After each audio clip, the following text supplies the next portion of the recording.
console, online. HPG connection, online. Educational module, online. All systems, nominal. Hello, class, and welcome to On the Origin of Battlemechs Podcast, episode 27. Today we are talking about the Hammerhands, and my co-host today is... I'm Joshua. And I am, of course, Brent Stewart McKee. So, the subject of today is the Hammerhands, and it is a mech that is not entirely new to us because it is heavily based off of the Battle Axe, which we have talked about in a previous episode. So now, with over a decade of experience under their belt with the Battle Axe, and all the positive and negative feedback that comes with it, Archinar Designs took what they had learned and went back to the drawing board to design and then produce for the Federated Sons their second homegrown mech, the Hammerhands. The Hammerhands are built off of the knowledge and expertise gained from the Battle Axe, and so they share many design philosophies and also spare parts. They also took this opportunity to gut anything that was substandard or faulty and replace it with more reliable tech. Some feel that the Hammerhands is not different enough to qualify as a separate design, but the modifications are to a scale that the mech is worth its own designation, at least in our opinion. Yeah. This is one of the two parents of the Warhammer, and that is an important note to make. By the time that the Hammerhands released, the warrior culture of House Davion had finally started to master jump jets. And it's good to point out at this time, the Hammerhands came online as a fully standard or introductory tech level mech. There's no introductory tech variants of the Hammerhands. Yep, that is correct.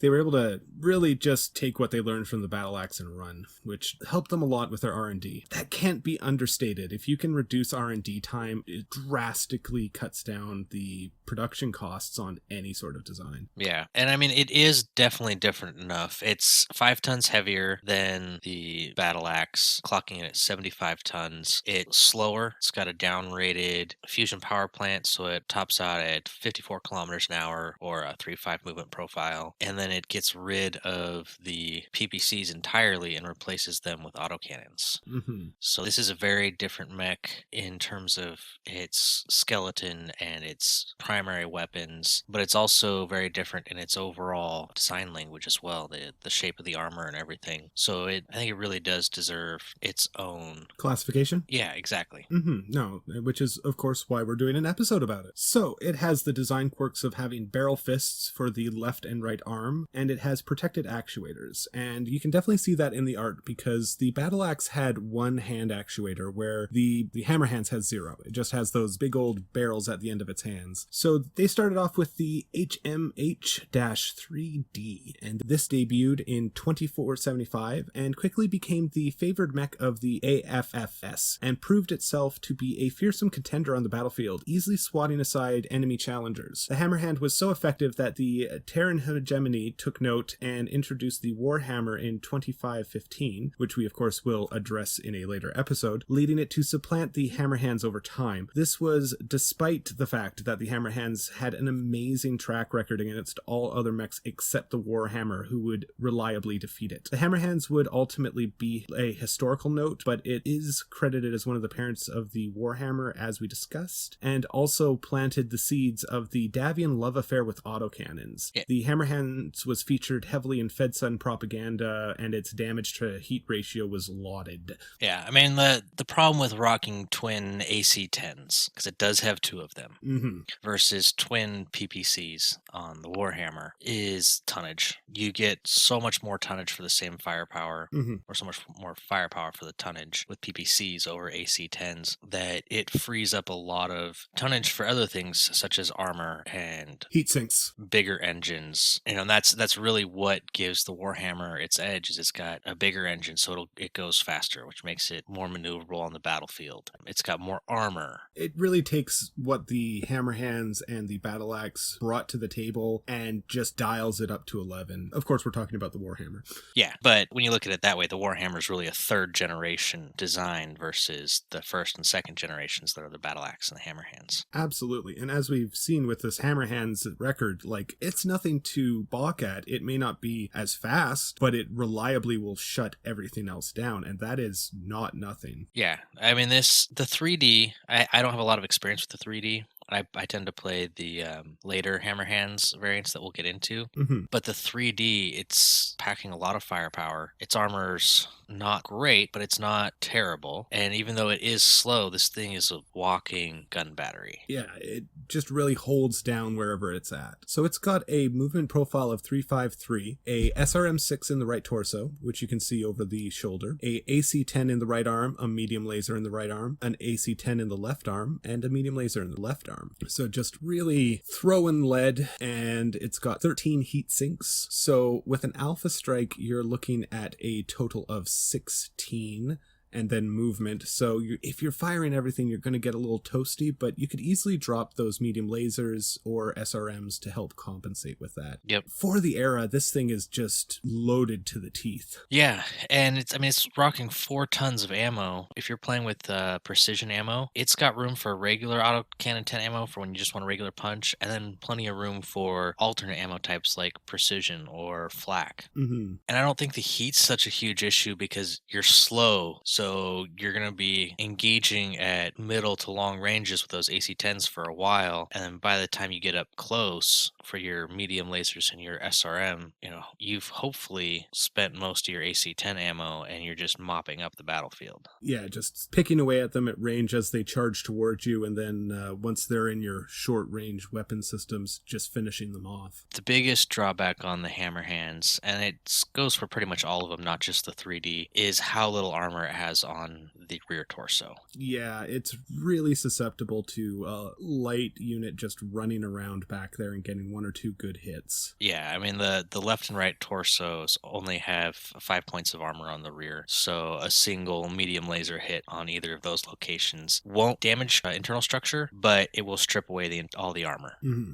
Leaving you wide open. This guy's the epitome of don't turn your back on the enemy. So it's got a battle value of 1381 and a point value of 35. That brings us to the 4D, which is the only official upgrade of the 3D during its original production and deployment period. The main change in the 4D was dropping the jump jets and replacing the SRM with a PPC. Yeah, it had overheating issues because that PPC does run hot. I mean, that's what you get when you PPCs versus autocannons. PPCs are lighter weight, but they run much hotter. Autocannon 10s are much heavier, but they produce much less heat. Yeah, the way I've contextualized it is always the tonnage you save with an AC for a PPC, you devote to heat sinks. Yeah, and but that's nice. You've got 3 10 points of damage weapons, but yeah, you definitely have to worry about your heat because now your PPC and your 2 AC-10s are putting out, 16 points of heat? Yep. And you've got 13 heat sinks, so, you can do it for a turn or two, and then you have to not fire the PPC. Mm-hmm. Just got to take that out of rotation for 1 turn. Yeah, I think it sounds like a solid, if slow, heavy mech. Mm-hmm. Definitely becomes a fire support guy. I mean, the 3D is also a fire support guy. He's not fast enough for a maneuver role on the battlefield. No, I believe they have correctly categorized these guys as juggernauts. They don't go very fast, but they don't stop. Yeah. So the Hammerhands 4D has a battle value of 1356 and a point value of 33. Mm-hmm. And I like it, except for the heat. The added range of swapping out the SRMs, I think, is actually very good. Yeah. But it's like you said, it's gonna run hot. I mean, a 4D Royal variant with double heat sinks would be really nice. Ooh, yes, that would be very nice. But of course, if you're Terran Hegemony, you're not going to run Hammerhands. You're not going to royal it up because you've already got the Warhammer. So exactly. But speaking of the royal versions, in 2725 we have a custom mech that we found in a historical document of the former First Prince's champion, which we believe to be Mitchell Stopek. It is believed, but the records are unclear. So the Hammerhands 3D Kesem, which is the mech of this Prince's champion. And this is the Prince's champion during the succession crisis Brent talked about a while back, where the Draconis Combine started invading the Federated Sons in order to put the son of a Davion princess on the throne. Also known as the Second Davion Civil War. And this Hammerhands Kesem. Uses some Star League era tech. It's our first standard level Hammerhands. The previous two were introductory rules level. Fairly straightforward. They swapped both AC-10s with LB-10Xs, stripped the jump jets, replaced the jump jets with heat sinks, and then there were 2 tons of armor left over. So that means it's still got the 4 tons of ammo. They didn't add any extra ammo. The 2 remaining tons were added to armor. So this guy's actually fairly beefy. And then those LB-10s with 4 tons, I mean, that's 2 tons of standard, 2 tons of cluster, making it very versatile. Absolutely. And unfortunately, I was not able to find a record sheet for this guy, but the calculations I came across say it has a battle value of 1413 and a point value of 38. And I like this thing. It looks good. I've only seen the write-up, but it seems like a very fun thing to run around on the battlefield. Yeah, I knocked it up in a mech editor, and I get the same battle value and point value as listed on master unit list, which is 14, 13, and 38. And this guy looks great. I mean, he's slow still. All the Hammerhands are slow, but he's got a lot of firepower, a lot of armor, and a lot of structure. He's got a lot of staying power. Yeah. So after that, we have a bit of a jump. We go from 2725 to 3071 with the 5D, and this is a proof of concept design that was compatible or worthy of bringing into the modern age, and it adds a C3 unit and also keeps the original ACs in order to make use of the advanced precision ammo and armor piercing. The 5D had a limited run before the line was overhauled to produce the 6D, and this thing is interesting. It's definitely a proof of concept though. Yeah, well, I mean, we have this time jump because, as we talked about, the Warhammer is just better. But the 5D comes out during the Jihad, and it's another one of those, we need mechs, we've got mothballed tooling. It would be really easy to whip up these machines because they're not as complex. I actually think this 5D is, I've run it once or twice in a C3 Lance because it has that C3 slave and the 2 ER medium lasers, which is the... I really think the C3 slave offsets its lack of mobility a lot. It does, because especially with the ability to shoot precision ammo, you've now got the ability to really reach out to, 15 hexes with precision ammo and targeting data by a scout. They also, the other thing that really helps it with its mobility is they switched to ferrofaboris armor to free up tonnage and bumped the jump jets from 3 standard jump jets to 5 improved jump jets, giving this guy a movement profile of 355. And we've talked about it a little bit before, but mathematically, when you jump 5, the penalty you incur on your shooting is the same penalty you're inflicting on your opponent's shooting.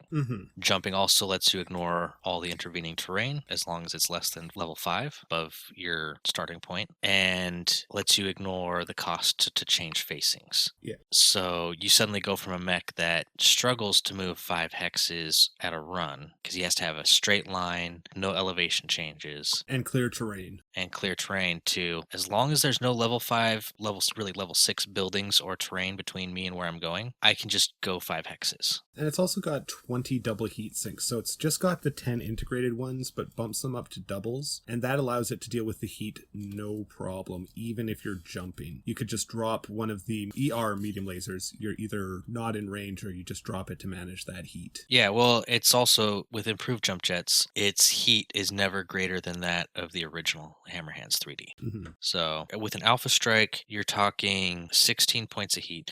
Oh, this guy has no SRM6. That was the other thing they did to make some free up the tonnage they needed. Yeah, the C3 is swapped out for the SRMs, basically. Yeah, so it's got an Alpha Strike heat of 16, and then when you jump, that's an additional 3 heat. It's always 3 heat for this guy. Oh, right, yeah, I was thinking it was 5 because they're improved. Right, so he would be actually better than I was saying. Yeah, so his maximum heat load is 19, and he's got 20 heat sinks. So yeah, this is a great little C3 sniper, very flexible in maneuverability with those 5 improved jump jets. C3A, it's a good foundation for the rest of the Jihad era Hammerhands. Yeah, no, definitely a proof of concept, and I see what tweaks they made and what they learned from it, but it's not bad, It's definitely something they could have run with, but I think the 6D is definitely better. The battle value value for the 5D, before we get too far ahead, is 1496, and then a point value of 35. So the 6D debuted in 3072, and of course this is the refined 5D. This unit adds an improved targeting computer while keeping the C3, also the advanced jump jets, but it also adds a TSM. To make all that fit, they continue to keep the SRM stripped out and redistribute the armor, mostly stripping the protection off the back torso. So this guy, as we've mentioned, all the Hammerhands tend to be a little light on the armor in the back. This guy has 2 pips on the left and the right and 3 on the center rear. So really don't want to let anybody get behind you on this one. Yeah, this is the guy I've run, one of the 2 variants I've run quite a bit of, and he's very tempting to use because he's got 2 rotary autocannon 5s, 2 medium lasers, and they're linked to a targeting computer. So, and he's still got the C3 slave. Yep. So you can jump 5, take basically a penalty of 2 instead of 3 because you've got the targeting computer. Then use the C3 to get your short range value against somebody, and then open up with, you really don't want to go higher than rate 5, but you open up with 2 autocannons on rate 5. That's potentially 25 points of damage per autocannon. Yeah. He's a bruiser. If you roll well with that, it's going to do something. See, I played a lot of this guy. This was one of probably the first Hammerhands variant I used. Actually, the miniature I have for it, this is one of the first pewter miniatures I bought. I found a couple Warhammer 40K assault cannons. I think they're from a Terminator or something. Just did a little kit bashing? Did a little kit bashing. So I have this awesome looking Hammerhands with twin rotary autocannons instead of the default AC 10s that the pewter mini comes with. That sounds sweet, yeah. My only real complaint about this guy is I don't like seeing the ERs bump down back to medium lasers, because I would have liked to keep A, the range, and B, the heat, because having this guy heat up to make use of the TSM is going to be a little difficult. Yeah, even with the ER mediums, it would still be difficult. Absolutely, but it would be less difficult. Yeah, but I mean, you can always turn off your heat sinks to make it easier. Mm-hmm. But really, with my experience, the medium lasers on this guy are just fine. Okay. Right? You generally don't want to heat up too much because this is a gun platform, not a melee platform. Mm-hmm. And with your 5 jump jets, if you're moving, you're probably jumping to get your better modifiers and to get where you want to go. Even a 4-6 movement profile is not as mobile as jumping 5. No, absolutely. So I guess my next question is, why the TSM? Wouldn't it be more effective to put something else in? Well, TSM has no tonnage cost. Right. You have plenty of free critical slots on here. So I think it was we have it, and a 75-ton heavy really should have a 4-6 movement profile. So by putting the TSM on there, we can get it that 4-6 movement profile if we need to. Okay, that scans. The big problem with the 6D, and the reason I no longer use it, and probably never will use it ever again unless I'm playing a specific scenario, is the ammo. It has 2 tons of ammo to feed both rotary autocannon 5s. Yeah, so that's only like a handful of volleys before you run dry. Yep, you really have to manage your ammo with this guy. And this guy probably just wants to plop down and shoot all day.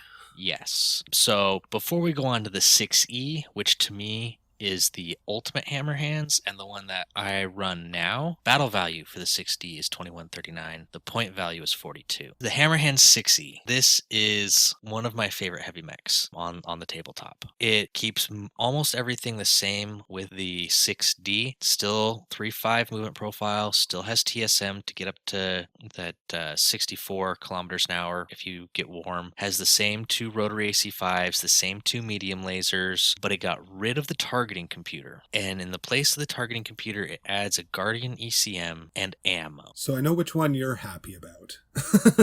Yes. And so it also still has the C3 slave. That's still there, so it can still be getting targeting data from other people. Mm-hmm. And even if it, happens to, say, get out of position and be a little overrun, and the Guardian ECM suite will, just protect its data from getting scrambled by another one. Yep. And since it's probably going to be hanging back most of the time to shoot and get targeting data, not give it out, out, it can stay on jamming for most of the time to protect itself from Artemis and other potential attacks that ECM protects against. And then if somebody does get in range to jam it, he can just flip to ECCM and get back to getting his data or giving it out if someone's that close. Yeah, no, just very versatile. Yes. So it sucks losing the targeting computer, but gaining the ECM does a lot to protect your C3 network. And more importantly, it's got ammo. It's got an additional 4 tons of ammo, so it goes up to 6 tons of ammo. Yeah, which is, of course, 120 shots, and you can burn through up to 6 of those a turn. You can run up to 12 of those a turn. Yes, per AC. Yeah, 6 per AC, so you can run rate 6 for 10 turns. We've talked about how, 12 turns on tabletop is kind of... the pitch battle. Yeah. 12 turns is easier to do in, a 4-hour Megamech session. Mm-hmm. But you could run rate 6. Why would you run rate 6 for 10 turns? I don't know. But yes, now you can run rate 3 pretty much all day. Run rate 5 when you do have your good targeting data and you've got to take somebody out, and you can just keep shooting both of these autocannons all day. Yeah, you don't have to feel bad about any misses that you have. Yep. It is kind of scary because that is 6 tons of rotary AC5 ammo. So if somebody gets behind you, you still have that really weak rear armor, which is why you want this guy to be hanging back, and you want him to be jumping. That way it's easier for him to keep his back safe. But the 6E is really where it's at. Mm-hmm. Yeah, so it's got a battle value of 2204 and a point value of 44. And yeah, this guy seems really nice. I am looking forward to an opportunity to play with him. I have no idea when I would get that chance, but he seems fun. Probably really good for a defensive mission or something like that. The only problem I have with the Hammerhands 6E right now is I have one with the kit bashed rotaries, and I don't know if I want to put him in my Davion Alpha Strike list or my Mercenary Alpha Strike list. Why not both? Because I only have one. Yeah, fair enough. So our pilot profile segment for today, we are going to throw over to Josh. Yeah, so the Hammerhands, given its limited service life, only has 1 notable mech warrior. Technically 2 if we count the Princess Champion from Era Report 2750, but the only notable mech warrior listed in the TROs is Captain Scott Napa Parker. He's used his Hammerhands in several widely publicized skirmishes with the Draconis Combine and Capellan Confederation, strafing several enemy cockpits in the same volley, killing enemy mech warriors in droves. Which is impressive as heck. Yes, I'm not sure what kind of tabletop rules you would use to simulate this. Apparently turned the tide in several raids, and he worked his way up to captain before retiring to take a position at Mydron Corporation, promoting and improving their line of autocannons. His efforts were so successful that other nations, including the hegemony, became key customers, which would wind up being bad for Mydron in the long run because they would move many of their factories into the Terran hegemony and then get them destroyed during the Amaris coup. So sadly, there are no modern notable pilots, just this Hammerhands 3D pilot. Mm-hmm. But it's an interesting bit of trivia that we get from his profile, the proliferation of corporations from one state to the other. And the other thing I find interesting is most mech cockpits are at the maximum armor, which is 9 points and 3 points of structure, which means a single AC-10 hit won't destroy the head section and kill the pilot. Mm-hmm. Now, it might get a lucky crit and kill the pilot, but it won't straight up take the head off. Yeah, so it would have to be a situation where not only are they all lined up right, but maybe all of them had a little bit of peppering on their cockpit beforehand. Or he had HBS autocannons, which can take out a head in a single hit. I'm not sure. I mean, maybe when they say several cockpits in the same volley, they mean 2. Like he shot one AC-10 into one cockpit and another AC-10 into another cockpit. The grammar is super wily on that one because it could also be a burst hit half on one cockpit and half on the other. He just happened to, line up a through shot, for lack of a better term. Yeah, And don't get me wrong, both are impressive. Yes, it's all impressive, and it just goes to show that fluff trumps rules. Yes. Or sorry, Charles. Lore trumps rules. So, for our data dive today, we are going to look at the founding of House Davion, and more specifically, the early settling of New Avalon. Trust divine providence of our guide. We, the sovereign citizens of New Avalon, do this day ordain and approve this covenant, that all people upon the face of this planet shall be forever equal under the law, and justice shall rule the strong as it does the weak, that freedom shall be our sword and hope our strongest shield. An excerpt from the Covenant of New Avalon. Sounds like a pretty good start. Yeah.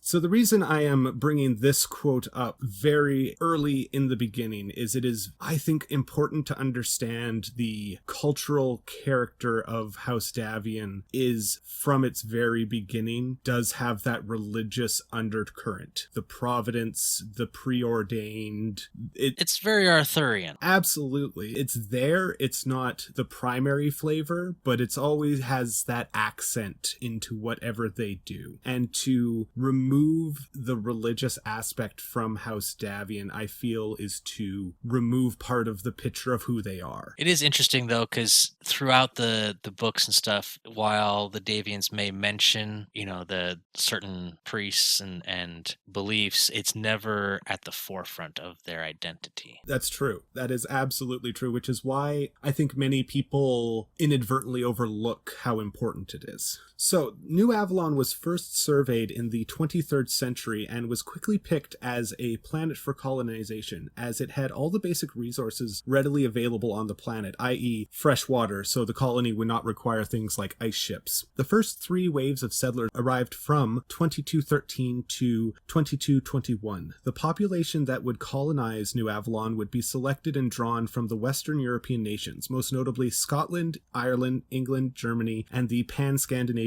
bloc. At this point, New Avalon and all other space colonized by humanity was under the direct control of the Terran Alliance, and many who traveled to build a new, free life were still chafing under the Terran yoke. Within the first 15 years, 8 major urban centers would be founded and grow with a peace and prosperity. That would change in 2231 when Alliance Fleet Rear Admiral Emil Varney, note the last name, would arrive to take control of the planet's affairs as Governor General. The Grain Rebellion. The beginning of the troubles on New Avalon did not actually start on New Avalon. Did they actually call them the Troubles?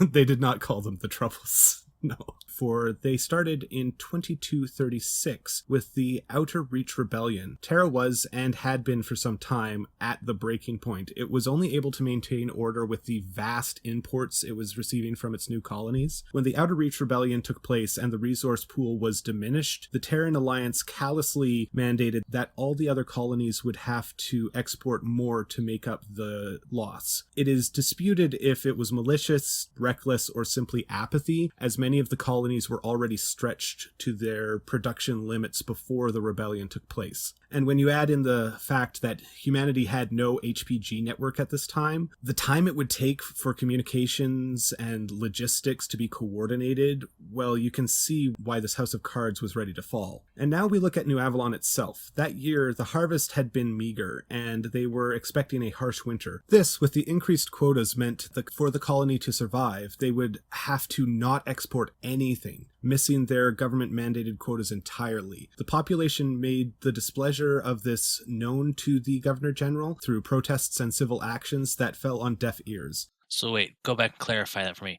The entire production of the planet would have to go to the quota, right? That's what you're saying? Effectively, the majority of their production would have gone to export, and they predicted they would need all of what they had produced because they had a bad harvest and were expecting a bad winter. So for the colony to survive, they needed all the food they had produced that season. Okay. The Governor General admittedly was in a difficult position. He was required to meet the New Avalon export quotas, but was faced with a uncooperative and hostile population. As he did on Small Neck, and I recommend you look into that, orders were orders. And so the Governor General ordered the Marines to gather all the stockpiled food against the recommendations of his advisors and security teams, and then secured the grain in the spaceport for export. As you can imagine, this action was not taken lying down. In the night, the population stormed the spaceport, taking heavy casualties, and the dropships were unloaded and then sabotaged beyond repair with the facilities on New Avalon. The following night's events, the Governor General had a massive desertion problem from every branch of the government, and in fact his family as well, for his son sided with the New Avalon population. Fortunately,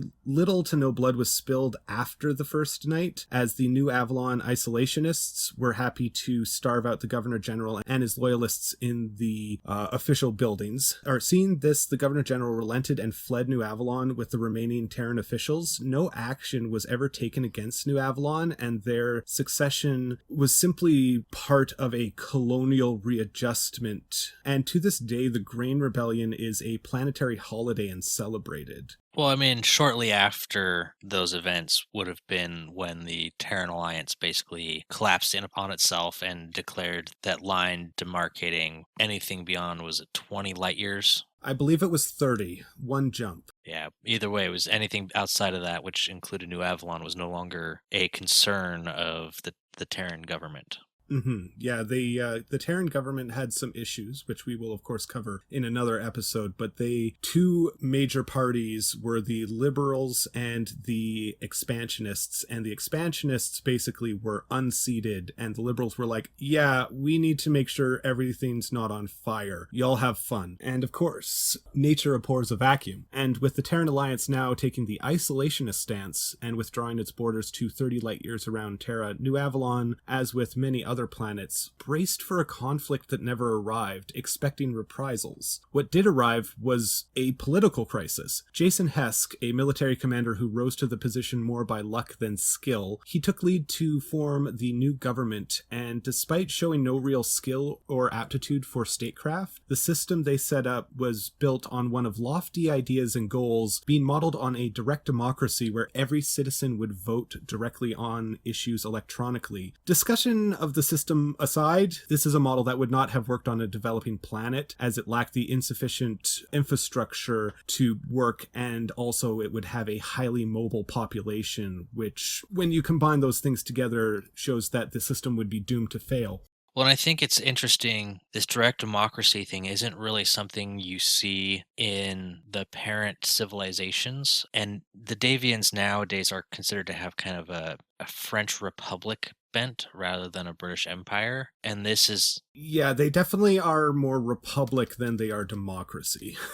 Well, and this is where you see that kind of French Revolution, that French... Idealism? Yes, as opposed to a more British parliamentarianism. No, but you can't blame them for the goals and the ideas. You can blame them for the execution, though. Why not both? So after a decade of independence, the political factions had grown and had started to build their own standing armies, in air quotes there, that would regularly clash with one another. 3 months before the scheduled Independence Day election, which was yearly held, during an operation on a Jorgensen family estate, Jason Hesk was killed, and just like that, all at once, all the first families started making moves for power. The two highest remaining military officials were Colonel Adam Davion and Colonel Nathan Duval. Both were members of strong first families, and both men understood enough to realize that the fighting over the power vacuum would consume and destroy New Avalon whole. Backed by the militia units loyal to each of them, they set out to build a coalition to negotiate from a position of strength. The Reformation. It would be 5 years of fighting and 2 years of grinding negotiations, but New Avalon had survived. The remaining players after the 7 years of conflict and crisis established the Second Covenant of New Avalon. This document would poorly lampshade the failings of the first constitutional democracy system, and in particular replace it with a oligarchy, and extended the term limits to life. The second constitution very much centralized all of the power on New Avalon in the hands of a few. While voting was a thing of the past, the social system was open-ended and allowed families to move between classes, but this of course was dependent on economic power and position from the establishment. But compared to the previous 7 years in the system of chaos, this was a welcome change. The new prime ministership. With the end of the civil unrest on New Avalon, they now faced the challenges of replacing what was lost and building anew. The first prime minister was Sandra Lockhart, who focused on solidifying the government. She was followed by Joseph Cartwright, who appointed Duval as deputy prime minister, who then promptly retired. The triple alliance of Cartwell, Duval, and Davion was cemented in this era and quickly solidified its holdings into all branches of the government. Duval would be elected prime minister in his own right and then appoint his son Martin as the deputy, who would again be the next prime minister, setting a precedent of family inheritance. Martin would look out from New Avalon and knew to be more than a simple planet, New Avalon would need a fleet to reach out among the stars for commerce and diplomacy. Retrofitting and upgrading what remained of the Terran fleet that was abandoned after the Grain Revolt would be insufficient. So New Avalon invested in shipyards, culminating in Martin's christening the first ship of New Avalon in 2293, the NAS Hopewell. Yeah, I mean, when the Terran hegemony fled, most of the ships that are going to be on the planet are going to be drop ships of some sort. You're not really going to have anything jump capable because that would have left with the rest of the Terran Alliance staff. Mm-hmm. You'd maybe have one or two who were loyal to you and stuck around, jump ships wise.